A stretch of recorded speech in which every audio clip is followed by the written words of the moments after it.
There's no question whatsoever that agencies of the United States government are withholding UFO information. Government should make public all of its records on this or any other subject. People here are still afraid to talk. They're afraid they're going to get, blown away if they say anything. From the boundaries of the universe to the depth of your soul, embark on a journey through the unknown and unexplained as we explore mysteries, magic, and miracles.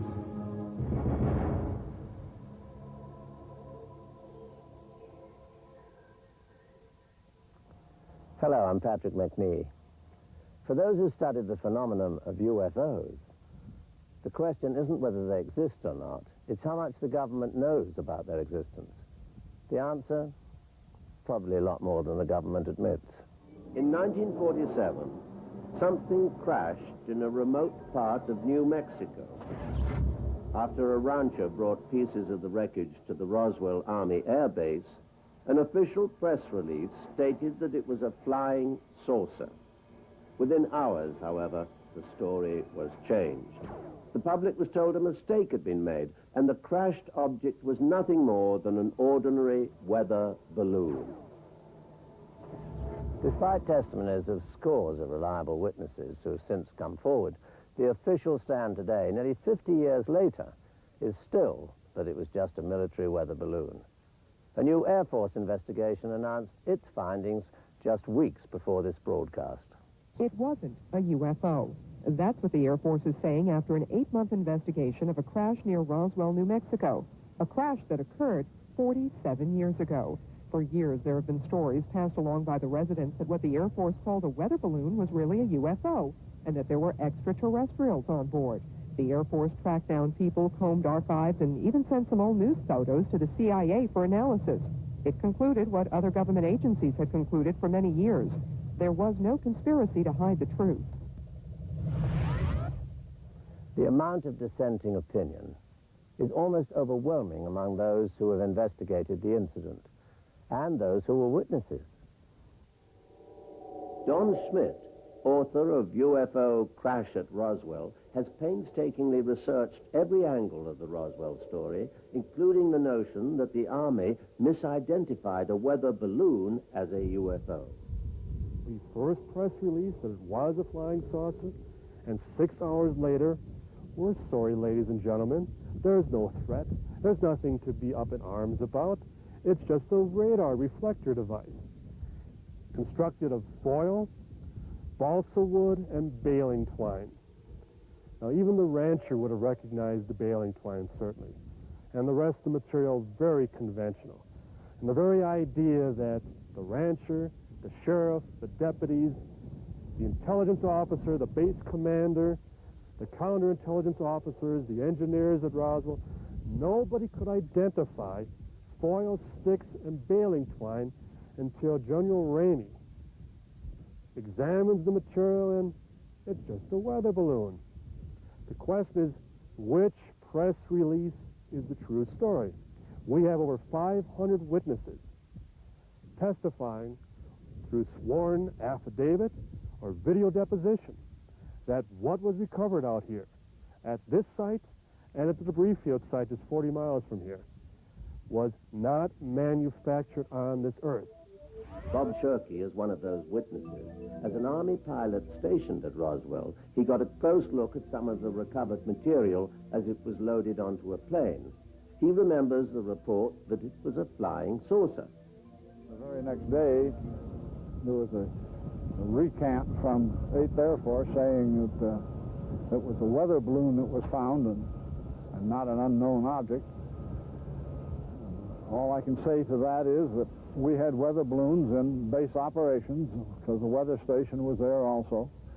And I would see them carry a balloon out, blow it up, and send it on its way with the radios on and so forth. And what was brought through the hangar, through the building and loaded on the airplane was not the same material. It was not a weather balloon.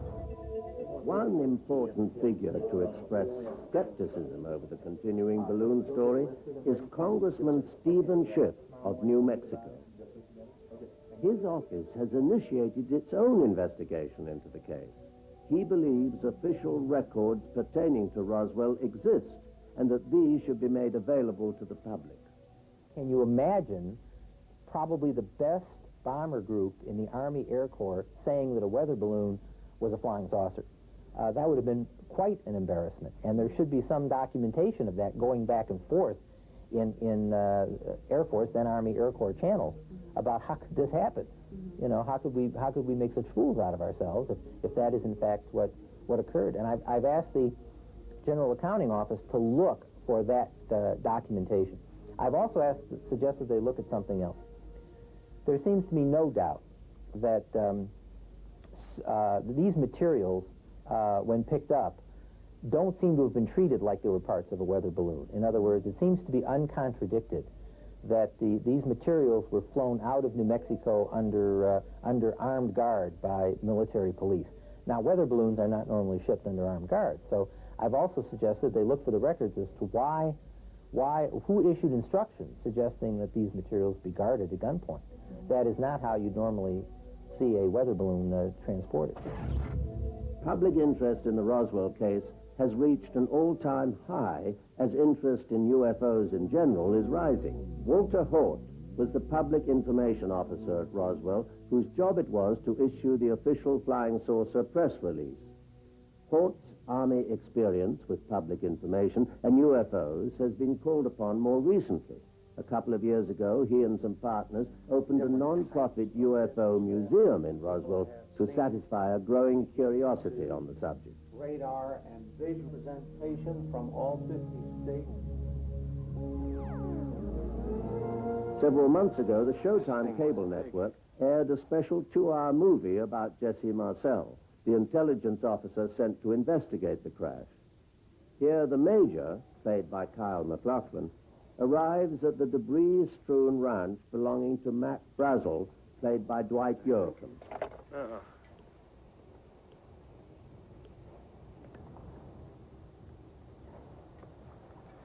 You know those Japanese balloon bombs? Yeah, made of rice paper, about 30 feet in diameter. They don't come apart when they land unless the bomb goes off. Then you see char marks everywhere. Right.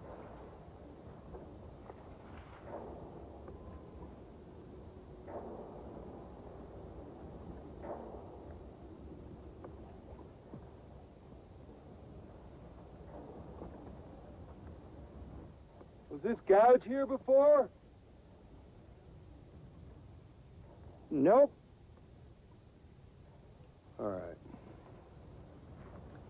Let's just suppose Los Alamos or White Sands launched some ultra-experimental plane, rocket, whatever. They'd be out looking for it. Maybe they are, maybe they can't find it. That's happened. Sherman, look around you. What do you see? I mean, what do you see geographically? This place may be remote by car, but not by plane. You'd have to be blind not to spot this from the air. Nobody's found anything because nobody's out looking. And that means this ain't ours. When we return, we'll take a look back at Roswell 1947. To better understand the significance of the entire Roswell case, let's go back for a moment to early summer 1947. It was less than 2 years after the end of World War II. The troops had come home. America was getting back to work and coming to terms with its new position as a global power. And the Cold War was heating up. In late June and early July, there were a series of strange reports from all over the world. People were seeing unrecognizable objects flying around with inexplicable trajectories. Some appeared to be round discs, others cigar-shaped. And the stories were not just from ordinary citizens. Many reports came from highly trained pilots, both civilian and military. New Mexico at the time was home to a number of highly classified military projects. On the night of July the 4th, the central part of the state was hit by some of the most violent thunderstorms in memory. A rancher named Mac Brazel was one of a number of people who heard a loud explosion amidst the thunder. Investigators have established a sequence of events which then followed. July the 5th, Brazel discovers a huge field of very strange, lightweight metallic debris on his ranch, and the next day he brings it to the sheriff in Roswell. They then report the find to the Army Air Base. On July 7th, Brazel takes Major Jesse Marcel and another officer out to the debris field where they load up some of the material and bring it back to the base. The next morning, troops are sent out to guard the debris field as well as an actual crash site 40 miles away. After Brazel talks to some local radio stations, Colonel Blanchard, the commander of the base at Roswell, dictates a press release saying the Army has captured a flying disc. That afternoon, the story hits the wires, and phone lines in Roswell are jammed. But within hours, Major Marcel is sent to Fort Worth with some of the debris, and there, General George Ramey gives Marcel some remnants of a weather balloon. At a hastily arranged press conference, Ramey says his officers had made a mistake, and the crashed object was in fact nothing more than a weather balloon with an attached radar reflector. And so the case was closed. Everyone moved on to other things. Just 2 months later, the attention of the nation was riveted on Chuck Yeager as the man with the right stuff broke the sound barrier and our own space program was officially underway. Whatever happened at Roswell was quickly forgotten by all, except those who were actually there. One of the most perplexing features of the incident is that the Army at first appeared to acknowledge the existence of an extraterrestrial craft, then completely denied it. Why didn't anyone question the about-face? Those who were there have their own theories. This was right after the war.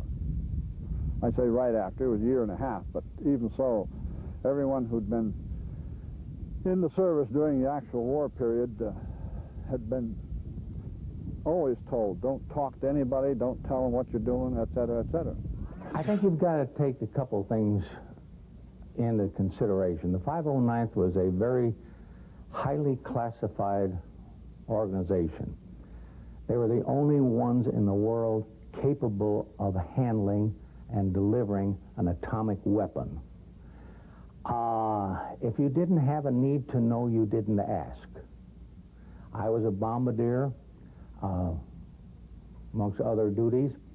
I never was permitted to go near an airplane that had the bomb racks capable of handling an atomic weapon. I never asked to. I knew that I wasn't supposed to, so that was the end of it. You've got a different frame of mind back in 1947 than you have in 1994. Frank Joyce was a radio personality in Roswell at the time and spoke with rancher Mac Brazel. He believed national security may have motivated the cover-up. That was a different era than now. You didn't have the complex society that we have now. You did not have TVs, cameramen, as we have scheduled here, a news reporter like yourself with a backing of all sorts of people and all the best equipment in the world to report everything that happened. So when a statement came out on the news wire that simply said, hey, it's a weather balloon, people were inclined to believe it. And I don't say these things lightly because I have great respect for our military and was at that time very, I would say, as much of a patriot as anyone.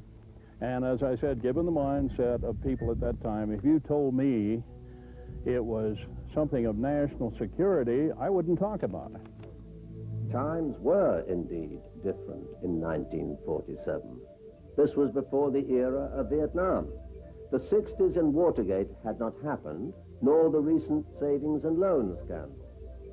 It wasn't yet common practice to question everything the government did. It wasn't until 1978 that the file on Roswell was reopened. Stanton Friedman, a nuclear physicist, author, and popular lecturer, was the person who stumbled upon this extraordinary story.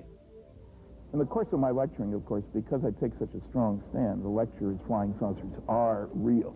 I'm not an apologist, ufologist. A lot of people tell me lots of things. And once when I was in Baton Rouge, Louisiana, at a television station, waiting for a third interviewer, and the station manager's giving me coffee because the girl was late, out of the blue, no previous connection, anything we'd talked about. He says, you know, the guy you ought to talk to is Jesse Marcel. Who's he? Oh, well, he handled pieces in one of these saucers when he was in the military. That got my attention, as you can imagine. I said, well, is he alive? Do you know him? Oh, yeah, he lives over in Houma. I had the faintest idea where Houma, Louisiana was then. I've been there since, of course. We're old ham radio buddies. Great guy. So Friedman began to look into the case, and his findings led to a book, Crash at Corona. Others followed his lead, and one by one, witnesses who had kept silent for over 30 years began coming forward. This weird stuff. For a few brief hours, the lid was off on what could have been one of the most fantastic stories in human history, and then it was slammed shut. In a moment, we'll see just how tight the clampdown was. Most people connected with Roswell took their cue from the Army and quietly accepted the weather balloon story, including the press. They staged a launch of a radar reflector from a weather balloon and loudly proclaimed, fantasy of flying disc is explained here. All these pictures deal with this silly little radar reflector on a weather balloon. General Ramey gives the explanation.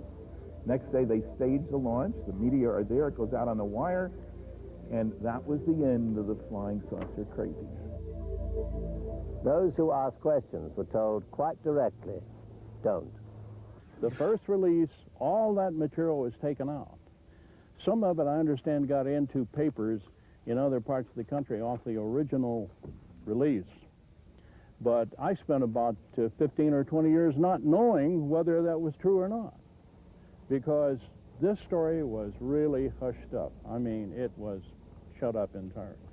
Judd Roberts managed the radio station in Roswell where Frank Joyce worked.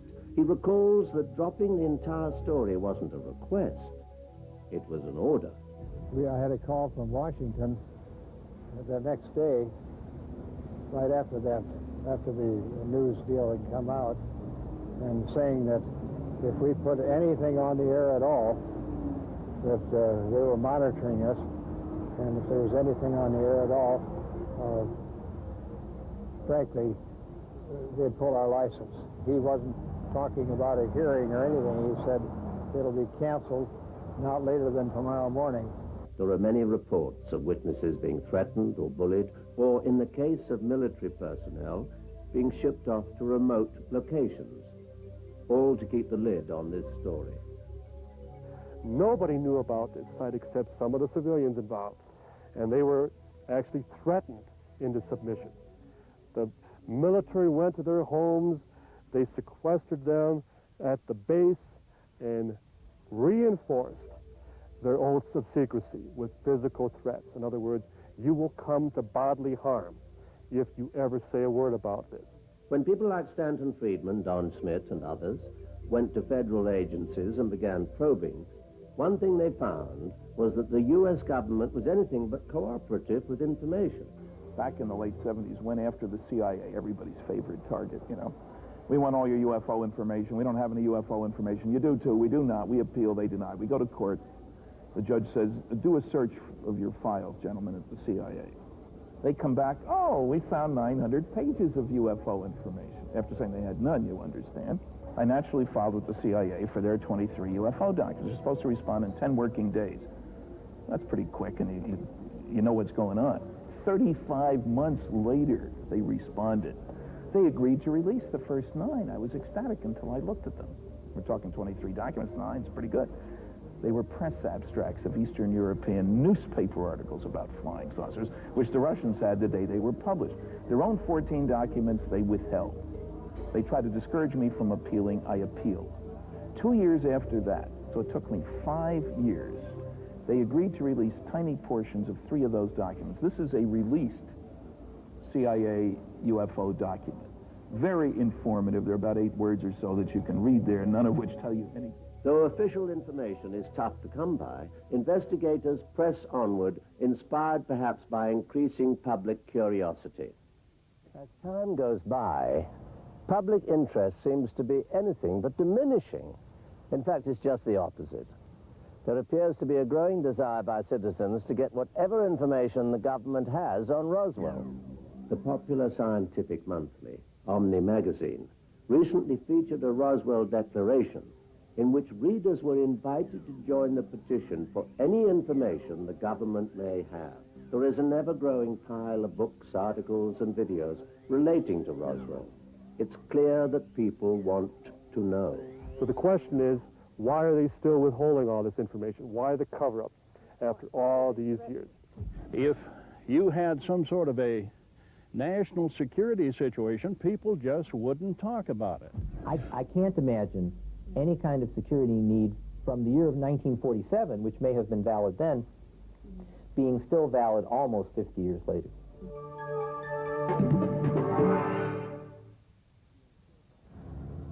What crashed near Roswell was a mystery in 1947. It's no less a mystery today. We join the voices of those who ask that the truth be told. Was it a secret government experiment? Was it a crashed ship from another world? Or was it, as the Air Force says, nothing more than a simple weather balloon? I'm Patrick McNee. Join me next time for more mysteries, magic, and miracles.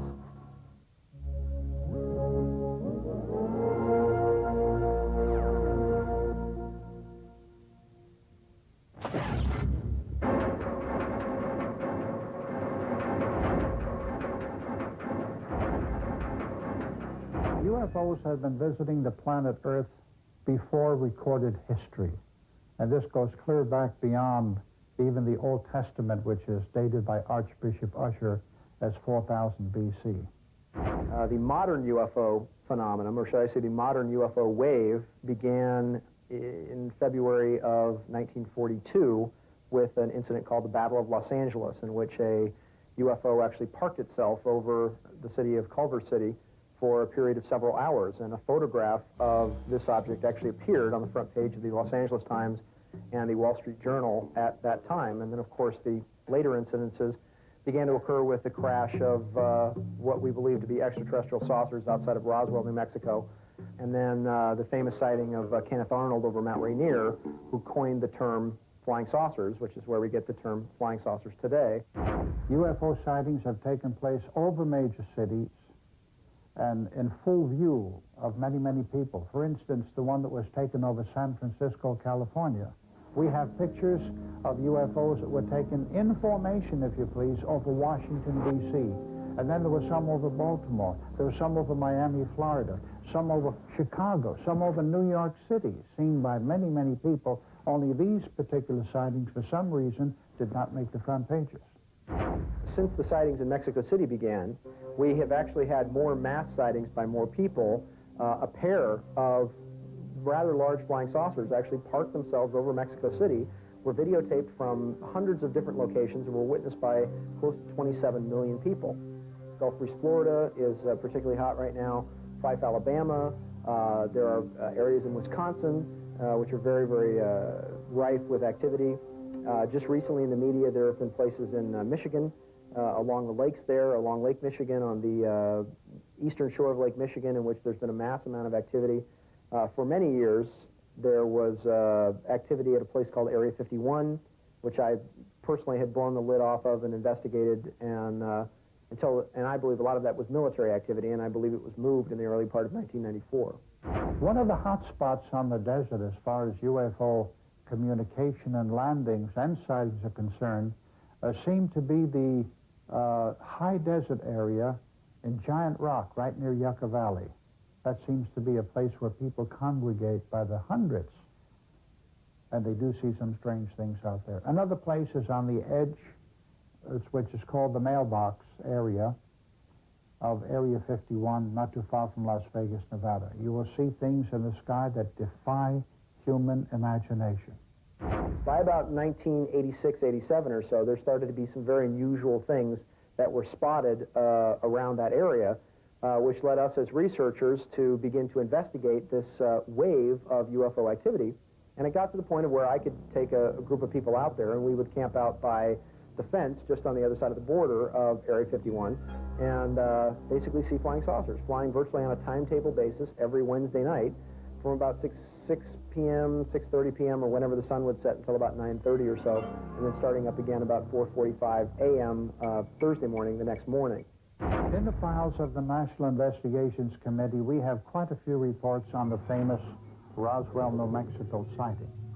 Now, it appears that though this was perhaps one of the most widely acclaimed evidences of a UFO governmental secrecy and cover-up, the facts pertaining to that particular sighting are so uncanny because you had witness after witness after witness after witness attesting to one particular story, and the Air Force investigators and the press following the Air Force investigators more so than the individual witnesses concocted a story that it was nothing but a collapsed weather balloon.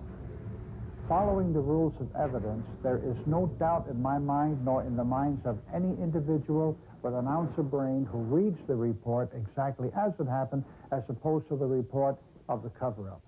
There was a crashed UFO on the outskirts of Roswell, New Mexico. What exactly constitutes proof? I mean, nothing counts. Photographs, they claim, can now be faked. And of course, we're talking about photographs that date all the way back to the 1940s or so. And they say, so photographic evidence can be easily faked, so that doesn't count.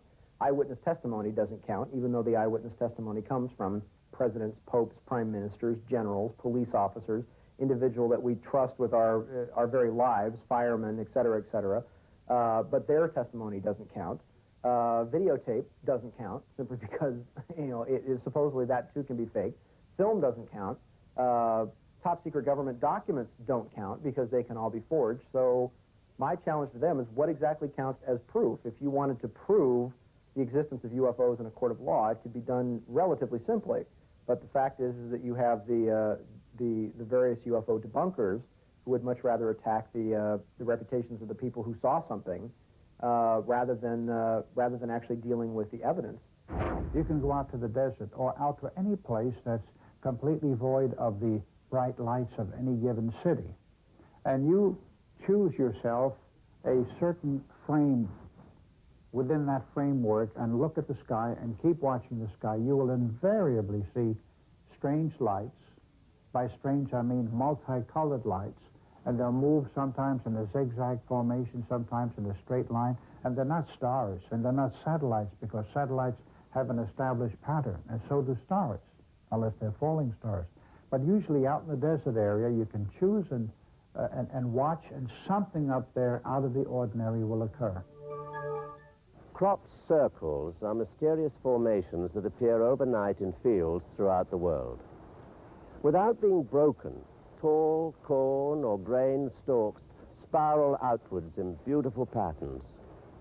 While some believe crop circles are hoaxed, others think they are landing pads for alien spacecraft. But circles found recently in England turned out to be universal mathematical symbols. Because of the complexity of these new circles, researchers believe the symbols to be a form of communication to mankind. Stories of women being impregnated by aliens have circulated for years. Today, we hear from people claiming to be the offspring of such encounters. It can be a traumatic experience to meet your biological parents if you've been adopted. But what if your father is an alien? This is the story Eddie Page told us. I am a genetic experiment that has evolved for the last 40-plus years. People I've come to know are from a star system called the Pleiades. I am one of their children, and I am one of many children. I want people to know that I am not the only one, because I have 7 sisters who are identical to me. I am a sister of the seven sisters of Eddie Page, the hybrid alien. I don't like the word alien. I like to call us celestial beings. From the period of 1953 to 1955, with the knowledge that the United States government received from these beings from the Pleiades, there was genetic experiments allowed for certain technology exchange, under the understanding that this technology would be used for the benefit of all mankind. there was a list given to the United States government of the women that was selected at random to participate in these genetic experiments. My mother happened to be one of them participants. My mother wasn't supposed to have children. She had a complete hysterectomy, but about 4 months later, I was born. When we were born, we were sent back out west. We've been told to a base, a military-sponsored base, where these children were analyzed and kept in isolation, and then the government selected government-sponsored families to raise these kids as humans. I have been experiencing things all of my life, not realizing what it all meant until about the last 9 months, 10 months. And as a child, I was experiencing beings in my bedroom. What was your first encounter like? It was very traumatic to actually see something that I've been raised all my life that doesn't exist, to actually see a craft land in front of me and be able to come off and say, they are why I'm here. I've got to know my father, who is a Palladian from a planet in the star system called Treasuous. I have been a healer all my life, and I've had a light that pulsates through my body, which has had a tremendous effect on catastrophic diseases. Eddie told us about an unusual experience he had while in the Marine Corps in Vietnam. Our mission was to assassinate the premier of North Vietnam. At this time, there was 12 of us that sent out in this reactionary team, and we were, something went haywire, and every one of us got killed. And I remember all of a sudden, there was no existence no more. It was just like everything had stopped for me. And I remember a very bright white light. I don't know where it came from, but the next thing I know that I'm looking down and I'm seeing my body being restructured. I'm seeing some odd, there was like 7 or 8 odd-looking beings. They were working on me. When Eddie was taken up on the ship, I was by his side the whole time and administering my light to him, to his forehead, while they were replacing his body with the 8 alien organs. And then, next thing I know, I'm found 11 days later in a rice paddy, and I'm picked up by the U.S. Army. Medical records and medical tests done here in the past year and a half have substantiated what I've been saying, that a lot of my internal systems, my heart, my blood cannot be identified, even to the existence I have an extra vertebrae and an extra rib. Eddie and his sister Victoria report seeing the Pleiadians often. They'll always throw flares. Sometimes they'll throw as many as 20 flares down in a location, kind of a little celebration. They will throw out streamers, which, like what she says, like they look like flares. And what they are electrical streamers, and they charge the atmosphere. And this is a way of identifying themselves. According to Eddie, the Pleiadians have been visiting our planet for thousands of years, nurturing our growth. And, he says, the best is yet to come. I will tell you, probably in the year 1997, there's going to be one of the most beautiful announcements in the world has ever known. It's going to be the greatest event that mankind has ever known.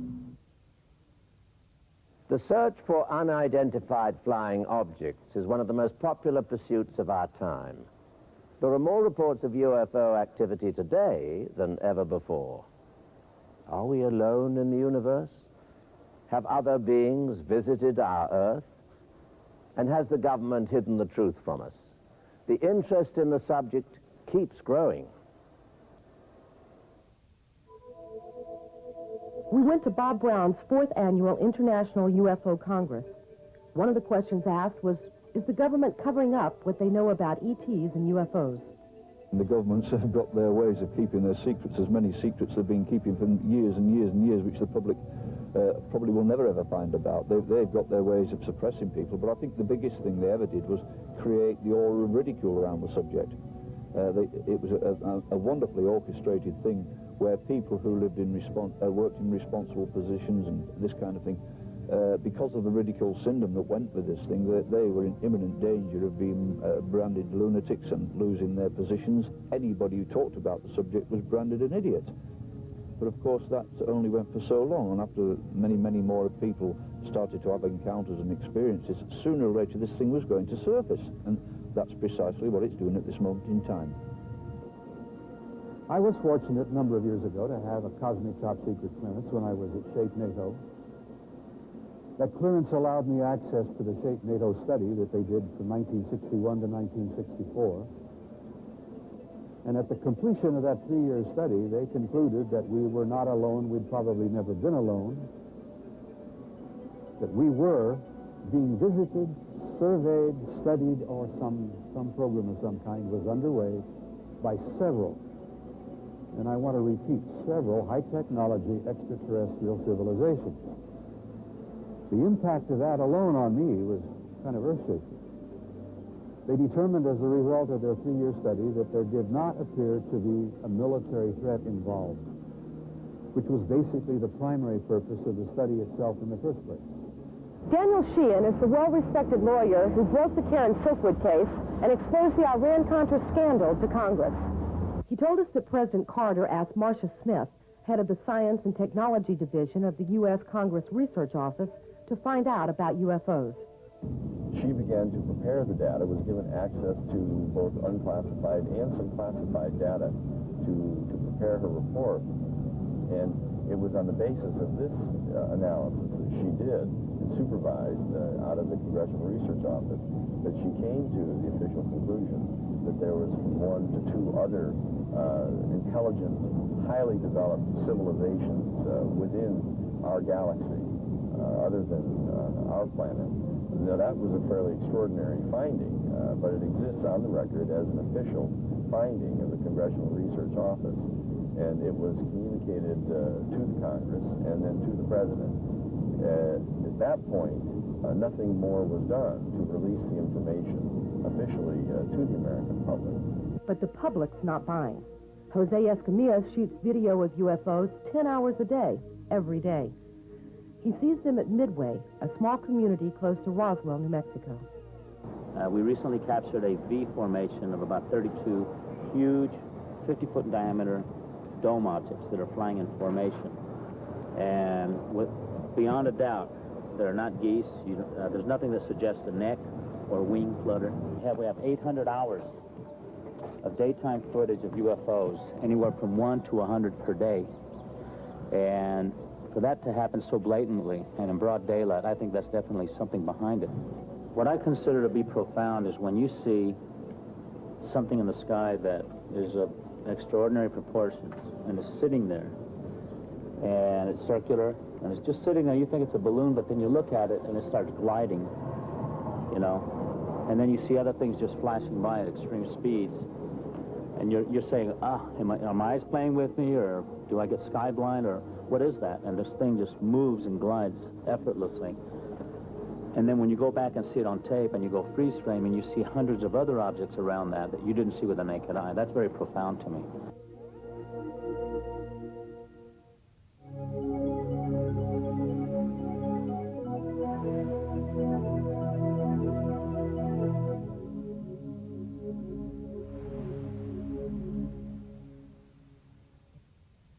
Close encounters of the 5th kind is a subject more people are talking about.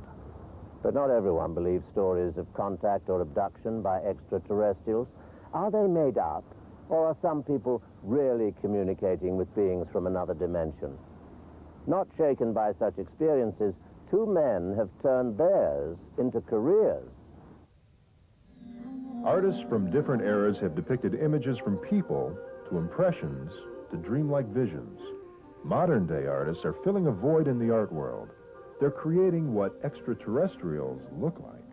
While some use their imagination, others apply their talents to record what they see. Carlos Macias from Mount Washington, a suburb of Los Angeles, paints beings he's met on the planet Zakar. Tell us exactly what sort of paintings you do. Basically, I paint extraterrestrials. Those are figurative paintings. I paint energies, energies and that are conveyed to me in the form of the shapes that I paint. When did you first start having these visionary experiences? How long ago? My first experience was in 1972. I was in Nicaragua during the earthquake, and I started to see all kind of flying saucers around Managua, and I started to get more intrigued by it. And as I did more and more, I started to feel messages, extraterrestrial messages. When you experience these things, how do you know what happens? Well, I start feeling these telepathic energies, you know, I start to feel the radiation. Carlos's paintings blend movement with shapes that seem to vibrate on the canvas. He aims to create visual music, a new language. This musician, as you can see, you know, he's transforming sound waves into radiation. People from Sakar probably come from the same fire than we did, you know, from the same energy, creative energy than we did. And obviously they're trying to help this world, you know, to continue to exist. I only had good experiences in Sakar. I never had nothing but a run happen to me. While Carlos took journeys to another planet, almost like a sightseer, another artist, Steve Neal, experienced a more dramatic phenomenon, abduction. Since he was a child, he remembers beings testing him and believes his profession was brought about by a lifetime of extraterrestrial encounters. You've got quite a collection here. Tell me a little bit about what you do for a living. What I do for a living is I make aliens and monsters and props and stuff for science fiction movies. I feel that this experience with this other intelligences has definitely influenced my interest in things like Star Trek and astronomy and science fiction greatly. I had a connection with the sky, with the stars. It was the thing that I felt most comfortable with was aviation, the stars primarily. When I was a little kid, I didn't even feel right about my physical form. That felt odd to me, and my surroundings felt odd, and my parents didn't seem like my parents to me. And these are very, very crazy things. A lot of times, how it works is that you'll remember a dream. Now, I remember dreams going all the way back into childhood, just like they happened yesterday, because they were so traumatic and they were so vivid that I now believe that they were actual conscious memories, and that's why I remember them so well. Why do you think you were abducted?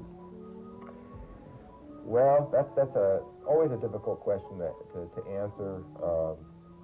My answer is very, very crazy, you know, as well as a lot of other people feel that somehow we're connected to this experience beyond just being taken casually from our bedrooms or our cars to see, gee, what a human being is like. In actuality, that somehow we're part of their culture and that we're here in this form to basically influence the culture from within the inside and to watch it. Do you feel you belong more with them than you do with us? I have to admit that I do, actually, yeah. They tell me that when this is done, whatever it is I'm doing down here, whatever it is we're all doing down here, all the millions of people who claim this, is that we get to go home after this. What do these beings look like? Well, they're quite classic as far as a classic description is concerned. They're large-headed, black-eyed, very much kind of like the Close Encounters type image. Are they all similar? Are there different races? They seem to be similar within the black-eyed ones, which some people refer to as grays. I don't, but for that type, there's a large one, usually about 5 foot tall. That one has the most intimate dealings with the person involved, with the individual who's having this experience. The smaller ones, which resemble the larger one, were about 3.5 foot to 4 foot, and they generally seem to be more like drones. The other type that are seen are sort of a Eurasian type, which are very human-looking, and then there's another type, which I've only been privy to a couple of times, one time real clearly, and that was the famous reptile-type being. As in the film 2001, they have been here since the very beginning, influencing our evolution. In fact, they have gone as far as to say, like in 2001, before that they actually created the life on this world, that they seeded this world.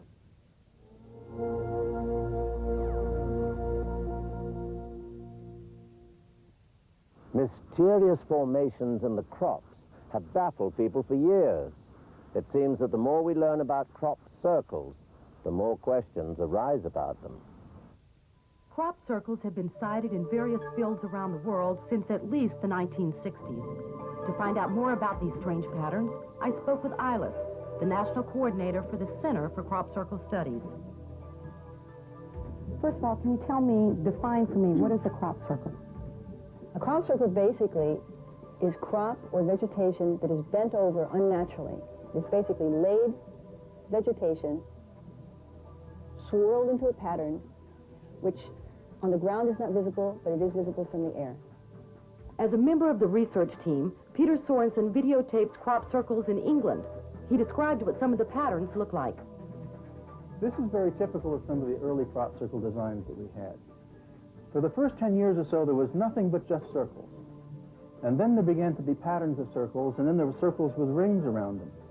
And up until this time, some of the scientists were arguing that it was a form of electrified whirlwind, that the spinning wind was making the circles, and the electricity, the electrical charge in it, was what was softening the stalks so that they could bend in this magical way. But it wasn't too long after the circles began to appear that straight lines began to appear. Obviously, these straight lines are not made by a storm. It's also important to know that the crop circles appear overnight. Some people are skeptical and think crop circles are man-made, just as a hoax.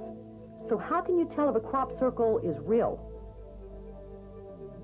My first criterion for determining when I walk into a formation is by dowsing. In the 3 years that I've been exploring formations both in England and in the United States here now for 2 years, what I've learned is that the dowsing rods do not respond to anything in a man-made formation. Otherwise, the dowsing rods respond immediately. As soon as you cross the perimeter of the formation from the field, there is an energy there at the perimeter. Additionally, we do crop sampling. We get the numbers. There are certain numbers and ratios of numbers that indicate genuineness. There are soil changes in the formations. There are photographic anomalies that, as we're shooting with video cameras or even regular cameras, films come out different. So after the evolution of crop circles began to get lines in them, they began to be very complex, like this. This one is huge, probably nearly 400 feet long. Circles and rings and lines and arcs, and these tremendous formations began to get great attention to the world, finally. Because up to that point, people could dismiss crop circles, not when they're like this. So in recent years, the crop circles have begun to take on recognizable shapes. And they're no longer looking like abstract codes. They're getting to be much more literal. So here on my first flight in 1994 was this incredible insect shape. Now, I'm on a flight with another very good friend of mine, the pilot, Steve Patterson, and we found this king scorpion up there, tremendous scorpion formation. Notice the spacing between these tractor lines is about 50 or 60 feet. At the end of each year, there is what we call the grand finale, because the crop circles seem to go through an evolution. There is simple circles in the springtime and then more complicated ones as the season gets along. The end of 1993, there was this incredible formation that was like a mandala. There was a series of lotus petals around the outside and a big five-pointed star in the middle of this crop circle. It's astounding to see. And one of the interesting features about this is that it wasn't perfectly round, it was sort of oval, but it was on a steep slope. And if a perfectly circular beam of energy had come down from above, that would have created exactly that oval. The crop circles seem to cluster around sacred sites in England, especially an ancient stone circle called Avebury. It's like Stonehenge, only it's older and it's much, much larger. So here is the Avebury stone circle area. And this was our grand finale in 1994. The rings, with their beautiful proportions and the web formation around the outside, occurred in 2 different nights. And that's actually a good sign, because Avery is such a populated area that if you were a hoaxer, you wouldn't start something in a crowded place and then come back the next night. Crop circles have appeared in countries all around the world, in grain, sand, even ice. I asked Ilas who investigates them and how they're funded. All of the researchers are volunteers. We have no funding, no grant monies coming together for this. I make any photos that I have, provided I have permission to release them, available to anybody who wants to purchase them. We have a video which includes aerial, ground, and pole shots of the 92, 3, and 4 formations. And now this year we have a 1995 calendar that England put out. What is the purpose of a crop circle? This is made, I believe wholeheartedly, this is made with love for us by a non-physical, very high-order intelligence. It's a gift. They're trying to wake us up to this fact that we are living amongst other intelligences and other beings, and they're trying to do it as unobtrusively, as gently as they can, but as very definitely and as urgently as they can, because our time is short. It changes me. It's changing the world. Whatever is the cause of this, the world is not going to be the same because of this beauty, great, great beauty.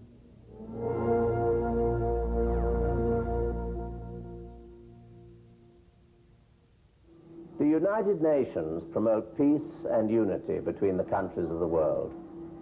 It is only a question of time before the planets of the universe require such a council for galactic matters.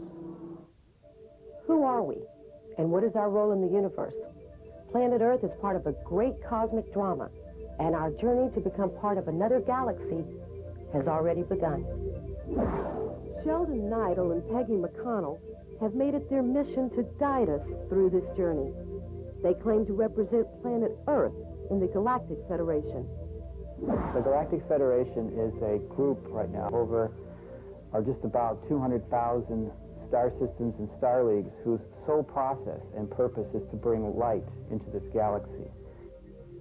The Galactic Federation acts as the United Nations for the planets in the Sirius galaxy. Sirius is a star system. It's approximately 8.3 light years from us. A light year is approximately 5.9 trillion miles. Sheldon says that in order for us to become part of the Sirius star system, we have to change. And that is where the Galactic Federation comes in. The Federation is here to help us shift as humans into our full consciousness. What is happening is we have been designated as a major galactic center or showcase for the entire concept of moving our entire galaxy. He claims the Galactic Federation has instructed him to prepare planet Earth for its major journey to another solar system. There is a telepathic link between Sheldon and Sirians. I was briefed by a whole group of Sirians. There's a Sirian computer ship way out in the outer parts of our particular star system, our solar system. So I'm constantly in contact, I'm constantly getting information, I'm constantly being told what's going on, both up there and down over here. The Galactic Federation has a tremendous task in this galaxy. Well, right now, they are controlling the different gates, stargates, which are the interdimensional portals through which all the different groups go. Both Peggy and Sheldon are in contact with the Galactic Federation on a daily basis. He'll get the ship's reports, where I'll get the counseling reports, or I'll get the medical team reports. I have a ship and I have a command. My primary purpose is counseling, and I'm able to communicate with the different civilizations, different planets, and different processes. Sheldon has been contacted by the Sirians since childhood. I've been afraid to say it to anybody because I thought they would say I was totally crazy. Most of us right now are here for a basic purpose. That purpose is to help this planet shift into its full galactic crystalline consciousness, as I like to call it, and also help all of us as Earth beings, as Earth humans, become fully conscious beings. Reaching full consciousness means major changes in our outlook on life and in our physical bodies. As planet Earth's electrical and magnetic fields collapse, The atoms and the composition of the DNA in our bodies will be modified to form a new body. We will not be living in the third-dimensional reality, but in the reality of the galactic light. The fundamental physical changes also lie in the composition of our DNA. If we would just open our eyes and see that we are the blessings and we are the gift, that really is going to transform our whole galaxy. Sheldon and Peggy claim that all of these changes on Earth are taking place now. Because we are being shifted spiritually, mentally, emotionally, and most importantly, physically as well. Once we have reached our full potential, we will be ready for the final part of the journey. As Earth approaches the photon belt toward the end of the century, it will mark the end of our present civilization as we know it. The photon belt is a huge mass of light and energy. It will be responsible for moving our solar system into a higher dimension, the fifth dimension. Our planet will move to a new position in space closer to the Sirius star system.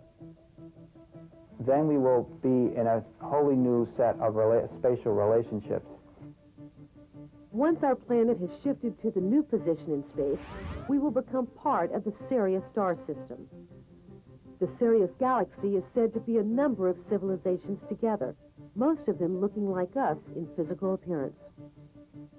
Some are smaller, some are bigger, some are almost transparent, some are even more humanoid looking, if that's possible, than we are. They have all different skin colors. They are basically our ancestors. They're also, as part of this entire civilization of the Galactic Federation, non-human groups, such as amphiboids, you might call them like salamander or frog-type peoples, reptoid peoples. Sheldon told me that one Sirian council, Washta, has guided him through his life. Washta is a person I've been very close to since I was a little boy. I've seen more and more that the message that he gave me and is continuing to give me is a message of great, incredible love and hope for our planet. Sheldon feels that it will be easy to convince people of this incredible change because it has already started. They feel deep in here in their heart that it's true because they feel that experience inside themselves as well. And this whole new reality is our full conscious planet, our full conscious galactic civilization, and the final intermixing and contact with the whole process of our space brothers and sisters and ourselves coming together again. They say that we will play an important role in the Sirian galaxy. Because we're going to be the teachers the next round. And so it's very exciting to see, even in the Bible it says that the last shall be first. Well, we're the last planet to go conscious in the solar system, but the next round of our solar system will be the teachers to teach these other planets how to use free will, how to be loving, and how to be compassionate. They feel that the most important thing is that we are going back to where we belong. If the Galactic Federation is right, the planets of the entire galaxy will reunite again for the first time in billions and billions of years.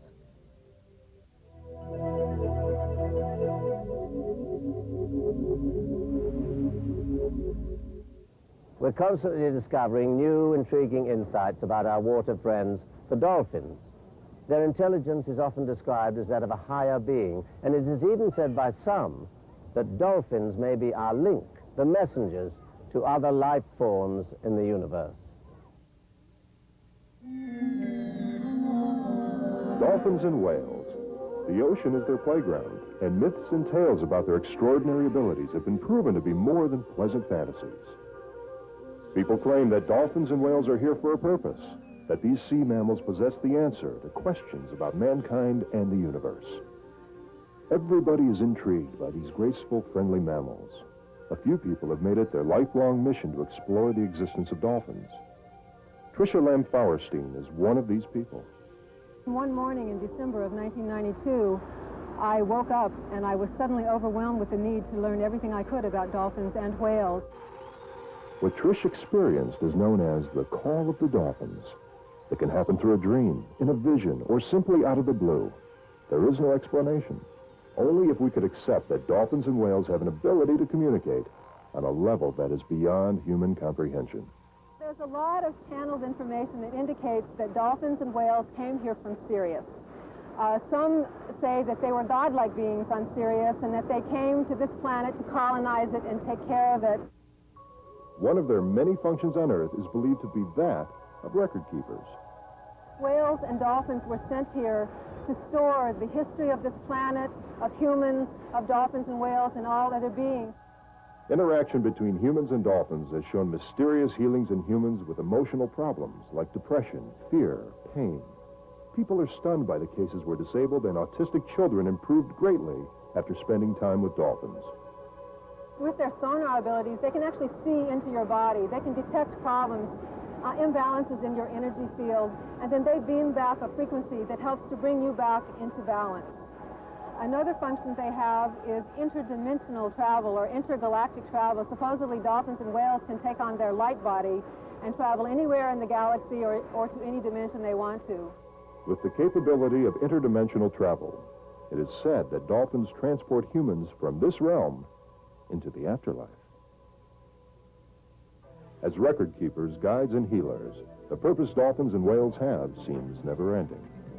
Even Carl Sagan has pointed out that we have living right here on our planet an extremely intelligent and sensitive alien intelligence that lives in our waters.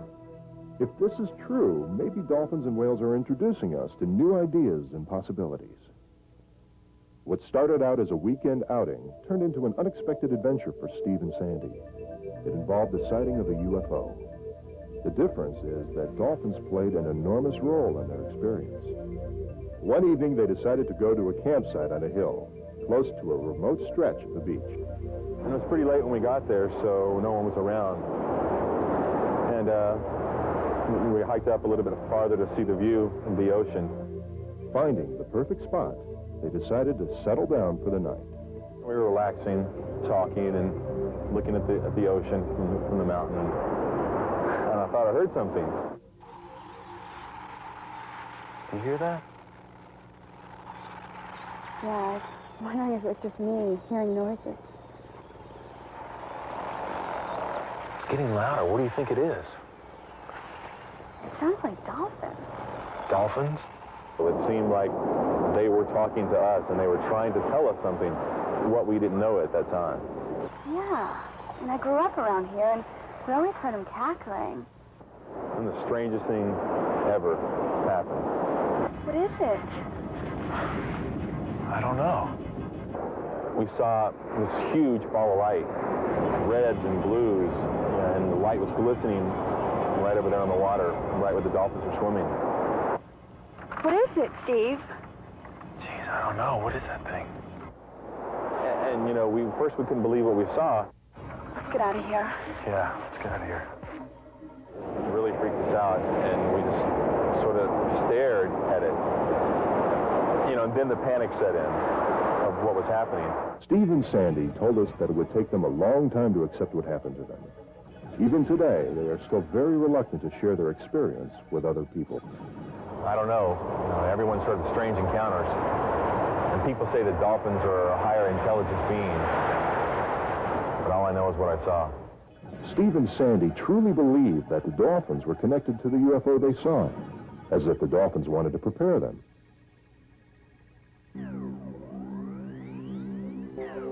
Dolphins and whales have a more developed intellect and sensitivity than we do.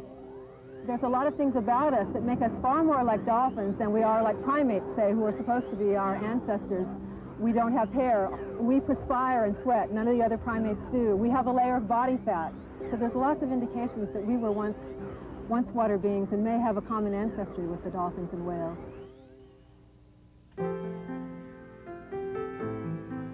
There's a wonderful story in one of the books I have about a man who was out snorkeling or scuba diving, I believe it was, and he got a cramp and could no longer swim, and he was about to drown, and he was praying for someone to come and rescue him, and a bottlenose dolphin came and draped himself right over his dorsal fin and carried him in and tossed him on the shore, because this man wasn't even capable of swimming into the beach at that point, and saved his life.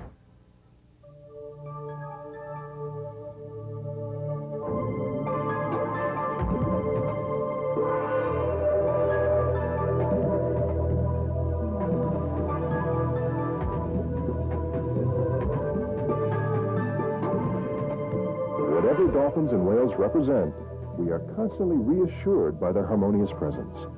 Maybe they are the obvious evidence we've been looking for in our quest to explain where we came from and where we're going to.